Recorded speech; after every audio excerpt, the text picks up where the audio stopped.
What if I told you that you could be just 3 meals away from starting to reverse years of cholesterol buildup in your arteries? What if the right foods, consumed in the right combinations, could work as well as some medications, but without the side effects? Right now, as you watch this video, there is a silent battle going on inside your blood vessels. A battle between the cholesterol that's trying to clog your arteries and the nutrients that can sweep it out. And which side will win depends completely on what you put on your plate today. Stay with me until the end, because what you will discover could literally save your life or the life of someone you love. Let's start by exploding a myth that is costing lives. Most people think that high cholesterol causes symptoms, that you will feel something, that your body will let you know. But here's the scary truth. High cholesterol is completely silent. You could be walking around with 60–70% blocked arteries and feel perfectly fine, until the day you are no longer well, until the day of the heart attack, the stroke, the medical emergency that changes everything. High cholesterol is called the silent killer for a reason. He works in the shadows, accumulating plaque in his arteries for years, even decades, without giving any warning signs. But before we dive into the nutrients that can save you, you need to understand exactly what cholesterol is and why there is good cholesterol and bad cholesterol. Think of cholesterol as passengers that need to travel through your blood. Blood is like water, and cholesterol is like oil. They don't mix. So the body created special taxis made of proteins to transport cholesterol. These taxis are called lipoproteins. There are 2 main types you need to know about. LDL, low-density lipoprotein, is the famous bad cholesterol, and HDL, high-density lipoprotein, good cholesterol. Now here is the crucial part. LDL is like a delivery truck that takes cholesterol from the liver to the body's cells. But when you have too much LDL, those trucks start dumping their load on your artery walls. It's as if truck drivers decided to just throw packages on the street instead of delivering them properly. This cholesterol accumulates, oxidizes, inflames, and begins to form plaques. These plaques are like rust inside a pipe, narrowing the space through which blood can flow. HDL, on the other hand, is like a garbage truck. It circulates through the body, collecting excess cholesterol, including that already stuck to the walls of the arteries, and takes it back to the liver where it can be processed and eliminated. So you want low LDL and high HDL. High LDL with low HDL is the perfect combination for cardiovascular disaster. And here's what most people don't realize. Your diet affects both. The right foods not only reduce bad LDL, but also increase good HDL. It's double defense. So let's start with nutrient number 1, the most powerful, the most studied, the one with the most solid scientific evidence showing that it actually works. I'm talking about soluble fiber. Now I know fiber doesn't sound sexy or exciting, but stay with me, because what soluble fiber does to your body is absolutely fascinating. Soluble fiber is a type of fiber that dissolves in water and forms a thick gel in your digestive system. This gel acts like a sponge that absorbs cholesterol and bile acids, which are made from cholesterol, and drags them out of the body before they can be reabsorbed. Here's the genius trick. When you eliminate bile acids, your liver has to make more. And to make more bile acids, it needs to use cholesterol. Then the liver pulls LDL cholesterol from the blood to make new bile acids. Result? Your blood LDL levels drop. It's a virtuous cycle started by simply eating more soluble fiber. Studies show that consuming 5 to 10 grams of soluble fiber per day can reduce LDL by 5 to 11%. This may not seem huge, but in terms of cardiovascular risk, it is significant. Every 1% reduction in LDL reduces your risk of heart disease by about 2%. So where do you find soluble fiber? The number 1 source, absolute champion, is oats. Oats are so effective that they have been approved by the US FDA to have a health claim on the label saying they reduce the risk of heart disease. A bowl of oatmeal for breakfast can provide about 3 grams of soluble fiber, specifically a type called beta-glucan, that is particularly effective. But it has to be whole oats, rolled oats. Those super-processed instant oats with tons of added sugar don't count. In fact, they do more harm than good.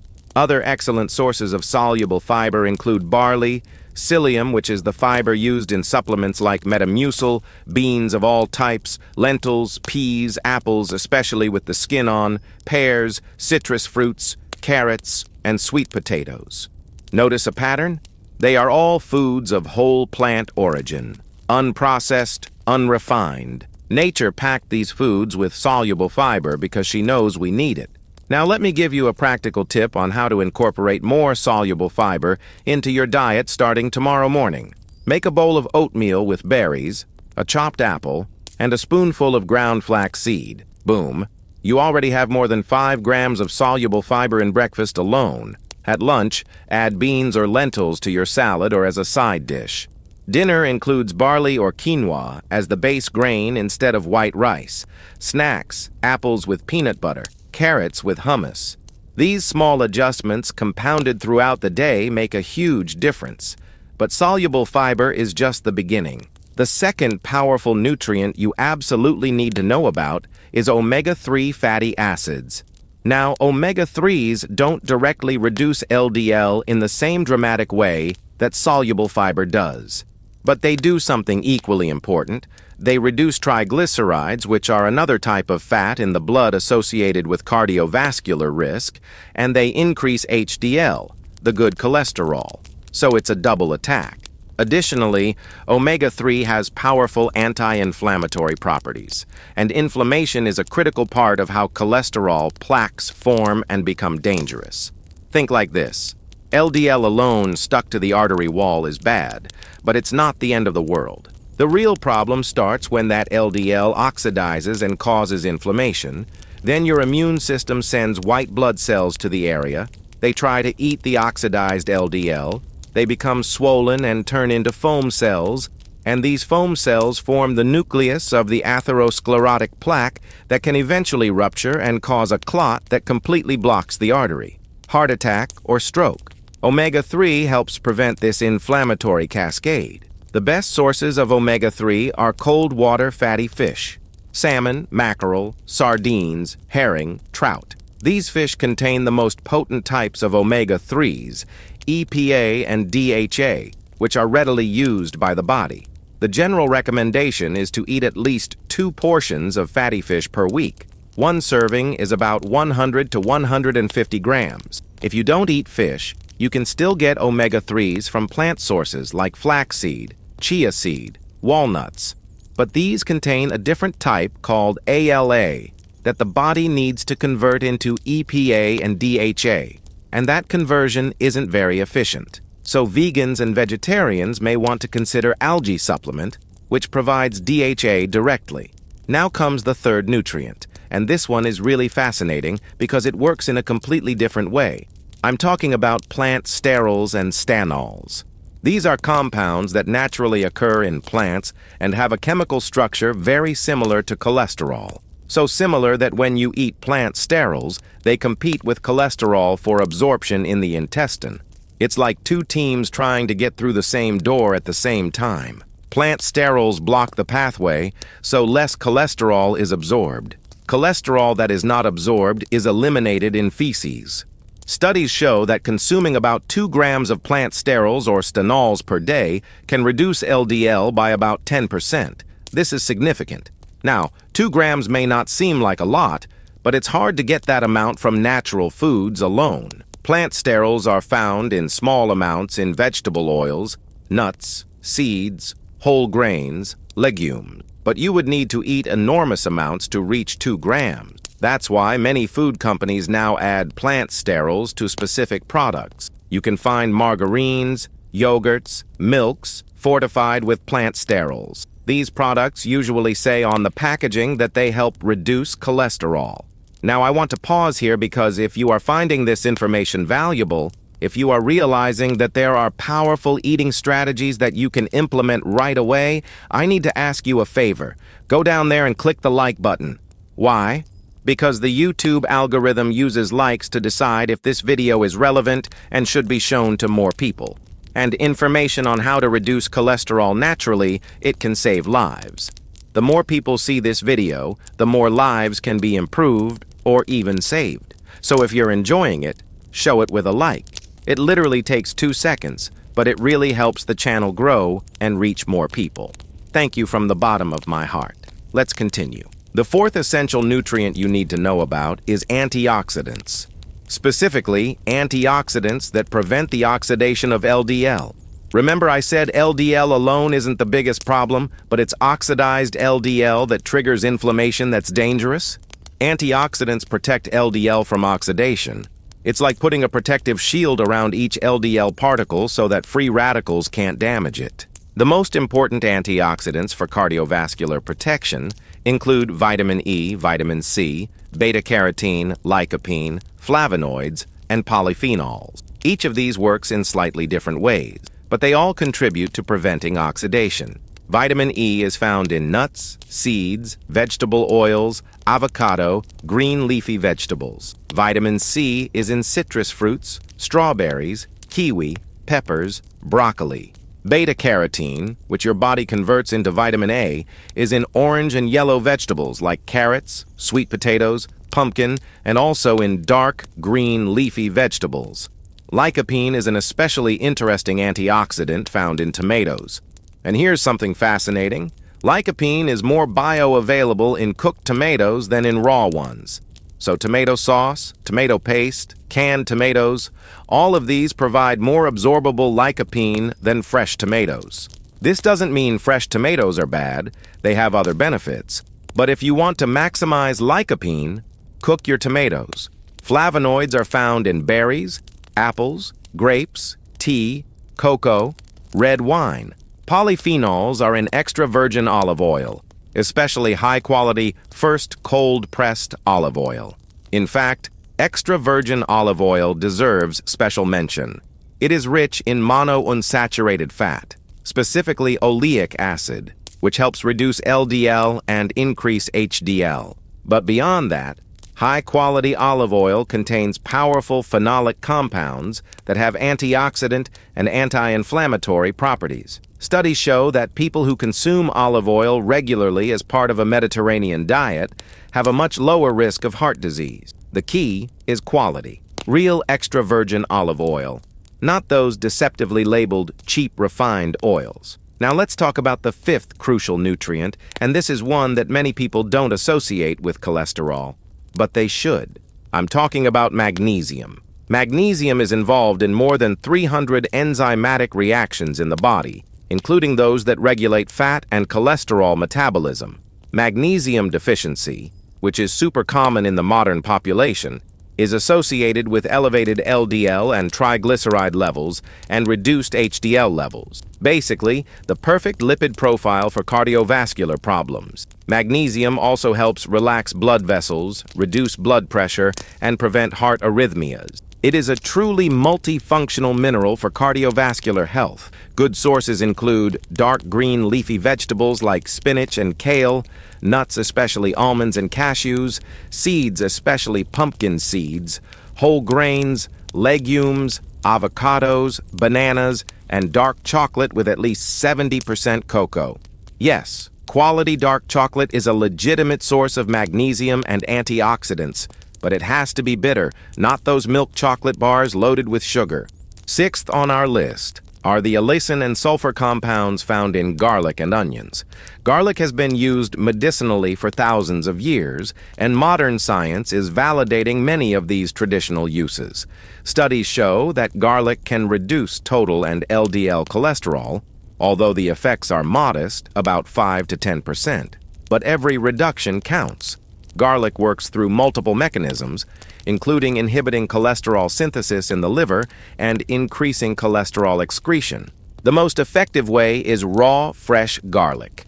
When you cut or crush garlic, an enzyme called alliinase converts alliin into allicin, which is the active compound. But allicin is unstable and degrades with heat. So ideally, you crush or mince garlic, let it sit for 10 minutes to allow allicin to form, and then eat it raw or add it at the end of cooking. I know raw garlic isn't for everyone because of the breath, but it works better. If you can't take it, aged garlic supplements are an alternative that maintain some of the benefits. Seventh nutrient, and this one may surprise you, is soy protein. Now, I know that soy is controversial. There is a lot of fear and misinformation circulating about soy. But let's get to the scientific facts. Soy protein has consistently been shown in studies to reduce LDL. The reduction is modest, around 3 to 5%, but it is real. Soy works partially because it contains the plant sterols we mentioned before, but also because soy protein itself affects how the body metabolizes cholesterol. Good sources include tofu, tempeh, edamame, soy milk, textured soy protein. The key is to choose minimally processed soy products. Tofu and tempeh are excellent choices. Those super-processed fake meats full of additives are not ideal even if they are technically made from soy. What about the phytoestrogens in soy that worry some people? Human studies consistently show that moderate soy consumption has no adverse hormonal effects in men or women. In fact, populations that consume more soy like Japan and China have lower rates of heart disease and certain cancers. 8th on the list are walnuts. And when I say nuts, I'm talking about all of them. Almonds, chestnuts, walnuts, pistachios, macadamia nuts, hazelnuts. All of them have been studied and show benefits for the lipid profile. Nuts are rich in healthy unsaturated fats, fiber, plant sterols, magnesium, and antioxidants. It's basically a complete package of heart-friendly nutrients. Studies show that consuming around 45 grams of nuts per day can reduce LDL by 5 to 10%. Now, 45 grams may seem like little, but nuts are high in calories. A small handful is about 30 grams and has approximately 180 calories. So you need to be aware of portions. The best strategy is to replace other, less healthy fat sources with nuts. Instead of snacking on chips or cookies, eat a handful of almonds. Instead of adding croutons to the salad, add chopped walnuts. Instead of buttering the bread, use natural peanut butter without added sugar. And here's a pro tip. Raw or dry roasted nuts are better than oil roasted and salted nuts. Added salt and oil can negate some of the benefits. Buy raw nuts and roast them yourself at home in the oven or in a frying pan without oil. They are crispy and tasty without unnecessary ingredients. The 9th essential nutrient is sulfur compounds called glucosinolates found in cruciferous vegetables. I'm talking broccoli, cauliflower, cabbage, Brussels sprouts, kale, arugula.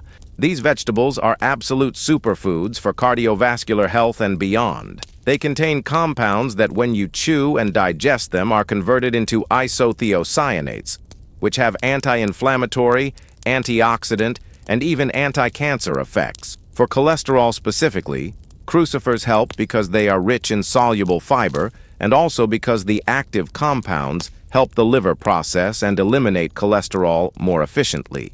Plus, they're extremely nutritionally dense but low in calories, so you can eat large volumes and feel full without consuming too many calories.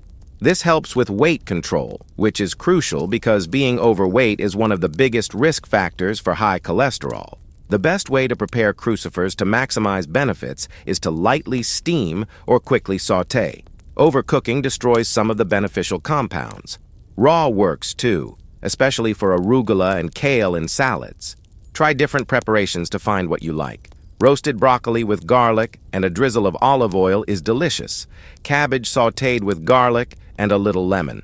Brussels sprouts cut in half and roasted until crispy. It has so many possibilities. 10th and final nutrient I will highlight, but definitely not least, are the phenolic compounds in red fruits. Strawberries, blueberries, raspberries, blackberries, all these little nutritional bombs are loaded with antioxidants called anthocyanins that give the vibrant dark color.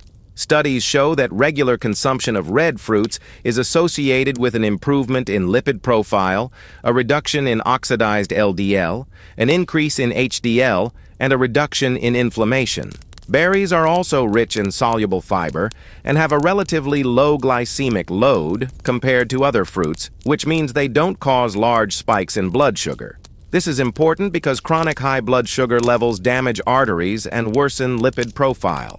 A cup of mixed berries a day is an excellent goal. Add it to your breakfast cereal, oatmeal, yogurt, make smoothies, or simply eat as a snack. Frozen berries are just as nutritious as fresh, sometimes even more so because they are frozen at their peak ripeness, and they are generally cheaper and available all year round, so there's no excuse not to include berries regularly in your diet. Now I want to ask you a direct question. How many of these foods are you already consuming regularly? Oats, fatty fish, nuts, berries, cruciferous vegetables, garlic, olive oil? Be honest with yourself. And more importantly, which of these could you start adding to your diet this week? Go down in the comments and tell me. It tells you which food you will prioritize and why. I read all the comments and love seeing the strategies people are using. Let's create a community of people committed to cardiovascular health. Comment there now. Returning to our topic, now that you know the individual nutrients, let me show you how to combine them into a coherent eating pattern. Because here's the secret the supplement industry doesn't want you to know. Isolated nutrients in pills generally do not work as well as nutrients consumed in whole foods as part of a balanced diet. There is synergy, interactions between different compounds that amplify the beneficial effects. The dietary pattern with the most scientific evidence to reduce cholesterol and protect against heart disease is the Mediterranean diet. It is not a diet in the sense of a temporary regime. It's a style of eating based on how people in Mediterranean countries like Greece, Italy, and southern France traditionally ate. The pattern is like this: plenty of vegetables and fruits, whole grains as a carbohydrate base, legumes, beans, and lentils regularly, nuts and seeds daily, olive oil as the main fat, fish and seafood several times a week, poultry and eggs in moderation, dairy, especially yogurt and cheese, in moderation, red meat rarely, maybe a few times a month, herbs and spices for flavor instead of salt, and an occasional glass of red wine with meals, although this is optional. Do you notice how many of the nutrients we discussed are naturally included in this pattern? Soluble fibers from whole grains and legumes, omega-3 from fish, plant sterols from nuts and olive oil, antioxidants from fruits, vegetables, and olive oil, magnesium from green vegetables and nuts.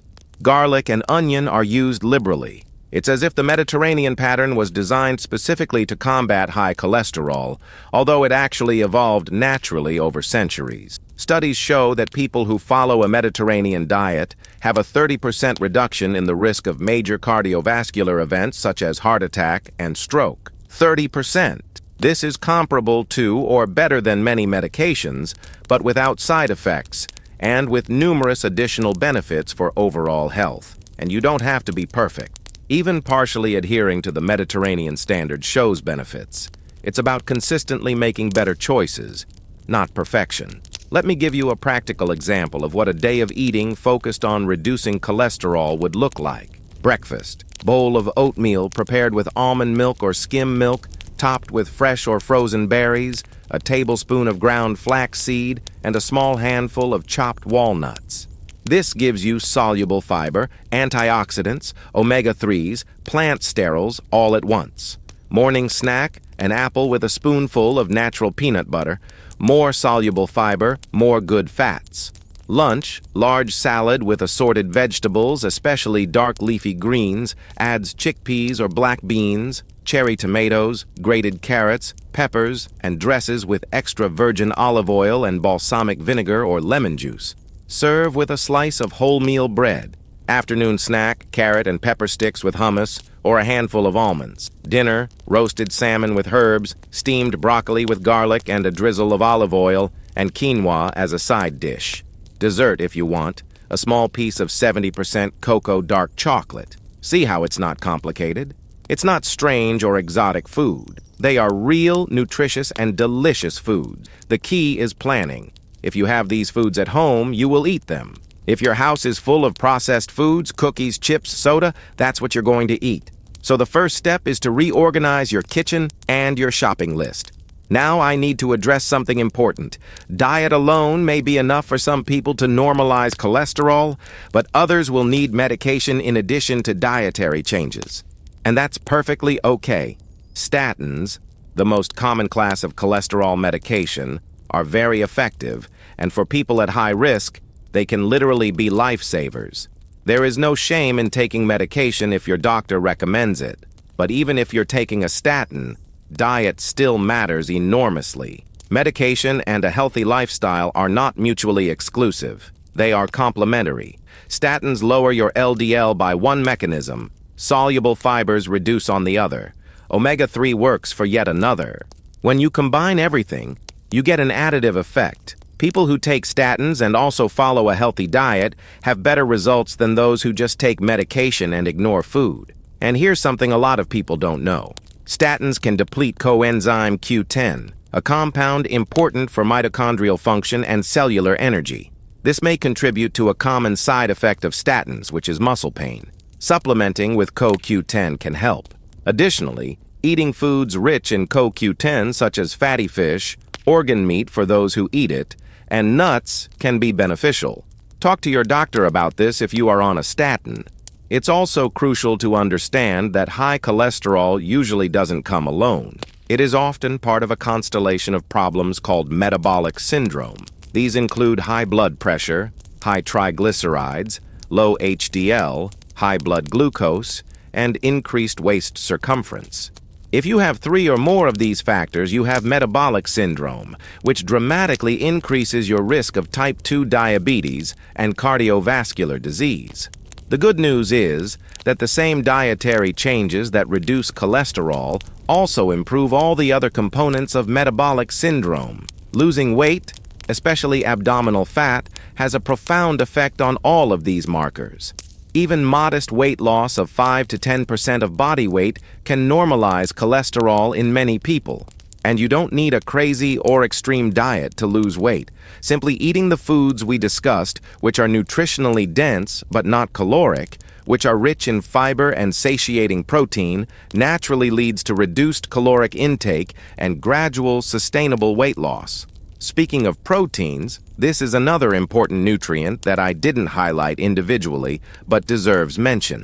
Adequate protein is crucial for preserving muscle mass, especially if you're trying to lose weight. Muscle mass increases metabolism and improves insulin sensitivity, which helps with blood sugar and cholesterol control. Good sources of protein that are cholesterol-friendly include fish, skinless poultry, legumes, tofu, tempeh, low-fat Greek yogurt, egg whites, and soy protein. Before we finish, I want to talk about one very important thing that can make or break your entire effort: hydration. Water is absolutely crucial for cholesterol metabolism and all bodily functions. Chronic dehydration, even mild, impairs liver function, kidney function, and blood circulation. And your liver is the central organ of cholesterol metabolism. If it's not functioning optimally because you're dehydrated, everything else suffers. Goal is at least 2 liters of water per day, more if you exercise or live in a hot climate. And no, coffee and soda don't count. Pure water is what your body needs. Exercise also deserves a quick mention. Although it is not a nutrient, regular physical activity is as important as diet for managing cholesterol. Aerobic exercise increases HDL, reduces triglycerides, and helps with weight control. It doesn't have to be intense. 30 minutes of brisk walking 5 times a week makes a huge difference. If you can do more, even better. Resistance training also helps by increasing muscle mass and improving metabolism. The combination of nutrition we discussed with regular exercise is an unbeatable formula.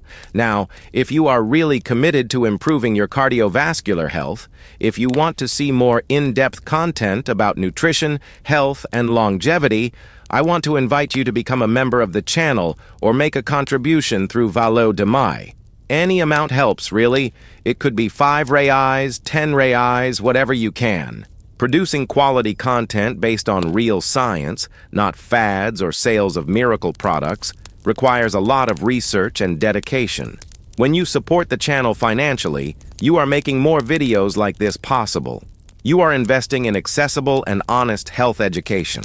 And you're part of a community of people who value real knowledge that can transform lives. So consider supporting if you can. It means the world to us and allows us to continue this important work. Returning to our topic, I want to quickly address some common myths about cholesterol that still confuse many people. Myth number 1: eating eggs dangerously raises cholesterol. This myth arose because egg yolk is rich in dietary cholesterol, about 200 milligrams per egg. For decades, nutritional guidelines have recommended limiting dietary cholesterol.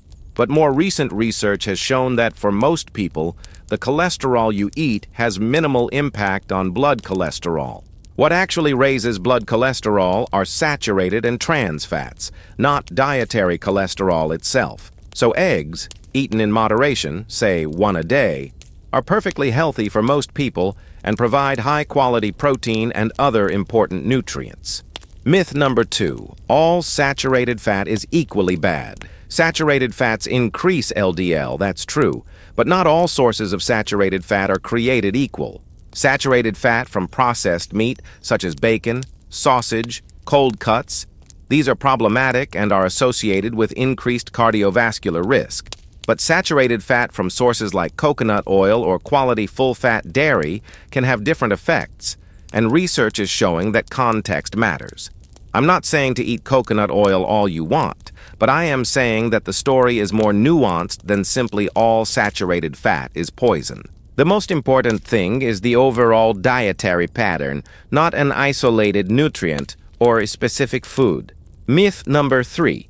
You need expensive supplements to lower cholesterol. It is not necessary. A vasta maioria dos nutrientes que discutimos está disponível abundantemente em alimentos. Você não precisa comprar pílulas caras de ômega 3 se come peixe regularmente. Não precisa de suplemento de fibra se come aveia, feijões, frutas e vegetais. Não precisa de suplemento de antioxidante se come frutas vermelhas e vegetais coloridos. A indústria de suplementos quer te fazer acreditar que comida não é suficiente, que você precisa de produtos deles. Mas para a maioria das pessoas sem deficiências específicas, dieta balanceada fornece tudo o que precisa. Economize seu dinheiro e invista em alimentos de qualidade. Mito número 4. Se seu colesterol for alto, você nunca mais pode comer carne. It's not true. Você pode comer carne, mas escolhas e quantidades importam. Carnes magras como peito de frango sem pele, peru, cortes magros de carne bovina, consumidos com moderação como parte de dieta balanceada rica em vegetais e grãos integrais, não são problema. O problema é consumo excessivo de carnes gordas, processadas, e às custas de alimentos de origem vegetal. Pensa em carne como acompanhamento, não como estrela principal do prato. Inverte a proporção. Em vez de um bife enorme com poucos vegetais, faz um monte de vegetais com tiras pequenas de carne magra. Mito número 5. Margarina é melhor que manteiga para colesterol. Essa era a sabedoria convencional por anos, mas está desatualizada. Margarinas antigas eram carregadas com gorduras trans, que são ainda piores que gorduras saturadas. Margarinas modernas geralmente não têm trans, mas muitas são feitas com óleos vegetais refinados e altamente processados. Manteiga é gordura saturada, então aumenta LDL. Então qual escolher? Honestamente, nenhuma das duas em grandes quantidades. Use azeite de oliva sempre que possível. Se você precisa de algo sólido para passar no pão, pequena quantidade de manteiga é provavelmente melhor que margarina superprocessada. Mas melhor ainda é hummus, abacate amassado ou pasta de amendoim natural. Agora vamos falar sobre monitoramento. Se você está fazendo todas essas mudanças alimentares, como saber se estão funcionando? Você precisa monitorar seus níveis de colesterol através de exame de sangue. Idealmente, você faz um painel lipídico completo antes de começar suas mudanças. E então outro após 3 a 6 meses de alimentação consistentemente melhor. Isso te dá dados concretos sobre se suas estratégias estão funcionando. Um painel lipídico completo mede colesterol total, LDL, HDL e triglicerídeos. Aqui estão os números que você quer buscar. Colesterol total abaixo de 200 mg por decilitro, LDL abaixo de 100, idealmente abaixo de 70 se você tem alto risco cardiovascular. HDL acima de 40 para homens, acima de 50 para mulheres, mas quanto mais alto melhor. Triglicerídeos abaixo de 150. Se seus números estão nessas faixas, você está bem. Se não estão, você tem trabalho a fazer, mas agora você tem as ferramentas. Uma coisa importante a entender é que alguns fatores de risco para colesterol alto estão fora do seu controle. Genética joga papel significativo. Algumas pessoas têm condição chamada hipercolesterolemia familiar, onde colesterol é cronicamente alto independentemente de estilo de vida. E essas pessoas definitivamente precisam de medicação. Idade também é fator. Colesterol tende a aumentar conforme envelhecemos. Gênero importa. Homens geralmente têm colesterol mais alto que mulheres até a menopausa, quando as mulheres alcançam e às vezes ultrapassam. Mas mesmo se você tem esses fatores de risco que não pode mudar, os fatores que você pode controlar, dieta, exercício, peso, estresse, ainda fazem diferença enorme. Falando em estresse, esse é outro fator que afeta colesterol, mas é frequentemente negligenciado. Estresse crônico eleva cortisol, que aumenta LDL e triglicerídeos e reduz HDL. Estresse também leva muitas pessoas a comer pior, se exercitar menos, dormir menos, criando ciclo vicioso. Então, gerenciar estresse é parte crucial da estratégia. Meditação, yoga, tempo na natureza, hobbies, conexões sociais significativas, terapia se necessário. Todas essas coisas não são luxo, são necessidades para a saúde cardiovascular. Sono é outro fator crítico que muita gente subestima. Dormir menos de 7 horas por noite consistentemente está associado com perfil lipídico pior. Durante o sono, seu corpo faz manutenção e reparos cruciais, incluindo regulação de metabolismo de gorduras. Priva seu corpo de sono e você está sabotando seus esforços alimentares. Prioriza sono como prioriza a alimentação. Mantém horário regular, cria ambiente propício, escuro, silencioso, fresco. Limita a cafeína à tarde e telas antes de dormir. Trata sono como compromisso não negociável com sua saúde. Agora deixa eu te dar algumas dicas finais práticas para sucesso a longo prazo. Primeiro, não tenta mudar tudo de uma vez. Mudança sustentável é gradual. Escolhe 2 ou 3 alimentos da lista que discutimos e foca em incorporá-los consistentemente por algumas semanas. Quando isso se tornar hábito, adiciona mais.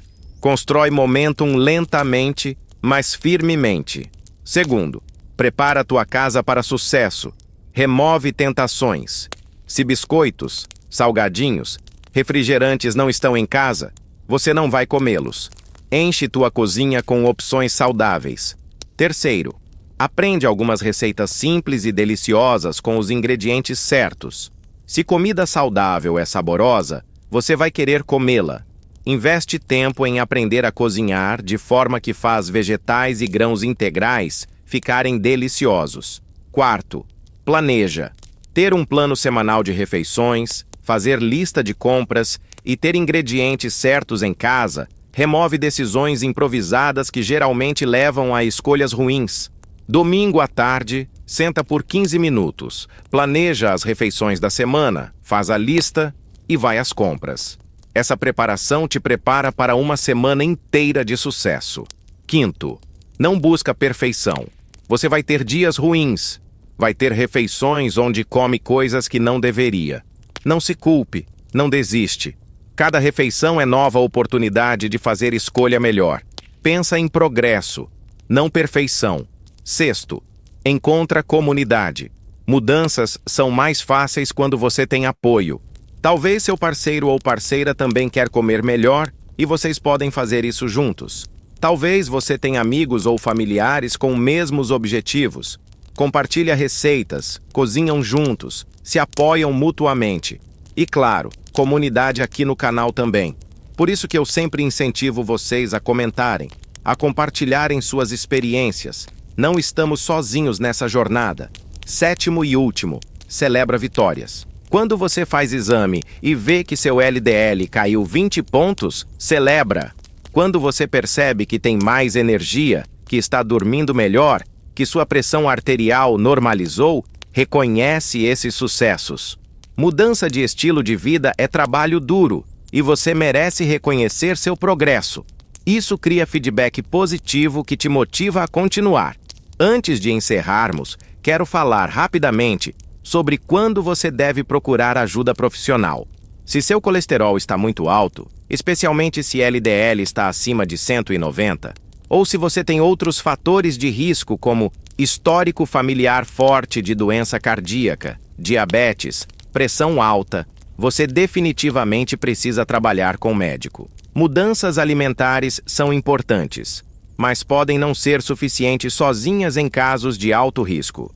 Nutricionista ou nutrólogo também pode ser extremamente útil para criar plano alimentar personalizado e te dar suporte individualizado. Não há vergonha em buscar ajuda profissional. É sinal de que você está levando sua saúde a sério. E se você está tomando medicação para colesterol, nunca pare por conta própria sem conversar com seu médico, mesmo se você mudou sua dieta e está se sentindo melhor. Mudanças precisam ser feitas sob supervisão médica com monitoramento de exames de sangue. É tentador pensar que agora que você está comendo saudável, não precisa mais de remédio, mas seu médico precisa confirmar isso através de dados objetivos. Então aqui estamos no final dessa jornada através do mundo dos nutrientes que combatem colesterol. Se você chegou até aqui, parabéns! Você acabou de investir 25 minutos em conhecimento que pode literalmente adicionar anos à sua vida. E não apenas anos, mas anos de qualidade com energia, vitalidade, sem o fardo de doença cardiovascular. Antes de você sair, não esquece de se inscrever no canal se ainda não fez. Ativa o sininho de notificações, porque tem muito mais conteúdo vindo sobre saúde, nutrição, longevidade, tudo baseado em ciência real, não em modismos ou venda de produtos. Vamos recapitular rapidamente os pontos principais. Colesterol alto é assassino silencioso, mas você tem poder de controlá-lo através de alimentação. Fibras solúveis de aveia, feijões, frutas são seu aliado número 1. Elas literalmente varrem colesterol do seu sistema. Ômega 3 de peixes gordos combatem inflamação e melhoram o perfil lipídico. Esteróis vegetais de nozes, sementes e produtos fortificados bloqueiam a absorção de colesterol. Antioxidantes de frutas vermelhas, vegetais coloridos e azeite previnem oxidação perigosa do LDL. Magnésio de vegetais verdes e nozes apoia metabolismo saudável de gorduras. Compostos em alho, crucíferos e soja, todos contribuem de formas únicas. E lembra, não é sobre alimentos individuais, é sobre padrão. Padrão mediterrâneo com abundância de plantas, grãos integrais, gorduras saudáveis, peixes e consumo limitado de carnes vermelhas e alimentos processados é ouro padrão apoiado por décadas de pesquisa. Combina isso com exercício regular, sono adequado, gerenciamento de estresse e monitoramento médico apropriado, e você tem plano abrangente para coração saudável e vida longa e vibrante. Essas não são mudanças temporárias. São estilo de vida que você adota para sempre porque benefícios são eternos. Seu coração está batendo agora, bombeando sangue através de milhares de quilômetros de vasos sanguíneos, levando oxigênio e nutrientes para cada célula do seu corpo. É máquina incrível, mas precisa de manutenção. Precisa de combustível certo. Você não colocaria gasolina adulterada no carro que você ama. Não coloca alimentos ruins no corpo que você precisa para viver. Cuida dele. Nutre-o. Respeita-o. Porque você só tem um. E quando você cuida bem dele, ele te recompensa com energia, vitalidade e anos extras de vida plena. Obrigado por assistir até o final. Cuida do teu coração. Ele está cuidando de você.